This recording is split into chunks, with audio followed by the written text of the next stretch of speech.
એ વાવના દર્શન કરવા માટે સંતો પધાર્યા છે અને આ પાછળ વાવ આપણે જોઈ શકીએ છીએ. 1980ની સાલ વચ્ચે સ્વામિનારાયણ ભગવાન નીલકંઠ વર્ણી સ્વરૂપે જ્યારે કચ્છમાં વિચરણ કર્યું ત્યારે ભગવાન આ ભૂમિ ઉપર આ વાવના કિનારે આવીને બેઠા હતા અને અહીંયાના તે વખતે લદ્દા ભગત કરીને ભગવાનના ભગત એમની ઓળખાણ કરી અને મહારાજ એમની વાડી 7 કોસ ભેગા આ વાવમાંથી વેતા અને 7 દિવસ સુધી મહારાજ આ ભૂમિ ઉપર આ વાડી મહારાજ રોકાણા છે.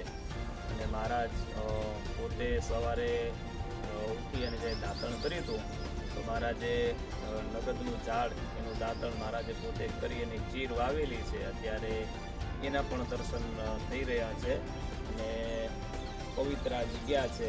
દર વર્ષે આઠમના ઉજવણી થતી હોય ત્યારે સામંતરાના હરિભક્તો અહીંયા કને આવતા હોય, સમયે ઉત્સવ રાસોત્સવ કરી અને આનંદ ભક્તિ ઉલ્લાસની સાથે સત્સંગ કરે એવું આ પ્રસાદી સ્થાન આપ બધા નિહાળી રહ્યા છો આ વિડીયોના માધ્યમથી. તો સૌ ભક્તોને જય સ્વામિનારાયણ.